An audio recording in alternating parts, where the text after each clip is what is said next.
So yeah, and that was, I think what happens is if you're going to sell a quack product, you try to identify problems that people are kind of embarrassed about, so they're less likely to go to their doctor. They'll buy it out of the back of a magazine, and then if it doesn't work, they're not going to complain about it. They're not going to sue you.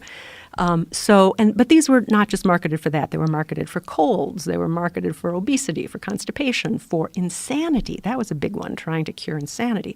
So yeah, it becomes a health fad. How long did this go on for? Well, it pretty much fizzled out in the 30s, largely because one particularly prominent and wealthy individual could afford to poison himself very thoroughly by drinking these radium drinks every day. And ultimately, his facial bones started to dissolve. His teeth fell out. He had like holes between his sinuses and his mouth. This is actually what happened as well to a group of workers who were painting radium paint onto watch dials, which is actually a more well-known part of this history. A lot of young women were hired to paint radium onto watch dials. Not just watch dials, they put them onto all kinds of products. Look at these images. Oh. You can see it up here. Called radium jaw. Jaw necrosis. Oh, my God. So this went on. Look at that one guy with his lower jaw is just gone on the second row. Yeah. Oh. So this, oh, my God. Yikes. Yeah, so radium. This went on for 20 years? Well, yes. I mean, the industry got going in the mid-19-teens. This one man I was just talking about died in the early 30s, got lots of press, and that helped the health fad part of it go away. The worker exposure, the young women usually who were disfigured and died from this, that part of the industry of radioactive paint lasted a bit longer, into the 30s. When they began, they taught these women, and young women, they might have been 15 when they got hired, they taught them to make a nice sharp point on their paintbrush with their lips and tongue. And because there was this health fad around radium, they told them that this would put a glow in their cheeks. And you've seen these pictures that they really had some change in their cheeks, but it wasn't a glow. They told them it was good for them. And so a lot of them, not all of them, not everybody died, which made it easier for the industry to actually blame them. And later the industry would say that these people with these horrendous disfiguring diseases, that they were suffering from a pre-existing condition, that this was somehow not the fault of radium, that they had hired cripples and other people who weren't super strong because this was easy work. And when they got sick, everybody blamed them, and they were being punished for their generosity of hiring these folks in the first place. And by the way, these women had radioactive breath at this point. So it's not like there was any doubt that they had radium lodged in their bones. What is radioactive breath? It means they're exhaling radon. So this was measurable? Yeah. Oh, Christ. Even by the standards of the time. Oh, my God. Yeah. Now, one thing about the radium industry is, denials like that, blaming the victim, are appalling. But one of the things we did see is that the leaders of that industry, including the guy who invented that radioactive paint and including Joseph Flannery, died. And certainly the inventor of the paint died because of radium exposure. His teeth had fallen out. According to Time magazine, his fingers had been removed. Nobody else covered that particularly gruesome detail, but then he died of anemia. These are all radium-induced ailments.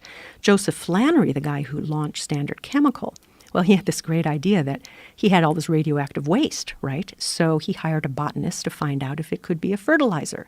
And then they published a report that you should, spread radioactive waste on your food crops because it's great. He actually had him spread waste on his own garden, and then 6 years later, Flannery died. And the industry didn't mention this, but his birth certificate, which I managed to dig up, mentioned that he had a contributing factor in his death of anemia, which is something that radium exposure causes. You mean death certificate? Is that what you meant? Oh, I'm sorry. Yes, death certificate. You said birth certificate. certificate. Right. His death certificate. Thank you. He had anemia, and if he believed his own clinic, his own sales pitch, he probably drank more rhenium to treat his anemia. Oh, God. So he did die. So in these two characters, at least we have people believing what they said enough to actually kill themselves as well as other people. So it seems again that there's this human characteristic, that this tendency. You start making money, you start justifying. You want to keep that money coming in, so you start justifying your actions, manipulating the facts, and just continuing to push out whatever it is that you're doing that's allowing you to earn this profit. Yeah. Well, and one of the reasons I talk about Joe Flannery is that he's I think a really good example of a certain kind of person that we celebrate because they invent things and they make things happen and they build businesses, the founders of industry. And we know from psychological studies that, well, let me back up. There's a model when you think about how the mind works that governs a lot of this research, that we've got a going system and a stopping system, an approach system and an inhibition system. One of the things that activates the approach system is power. And if you have an active approach system, you are focused on your goal. You're focused on reward. Meanwhile, the powerless are focused. The inhibition part of the mind is more triggered by powerlessness, and you're more focused on risk. So if you're focused on reward, you're not focused so much on risk. You're not focused so much on consequence for other people.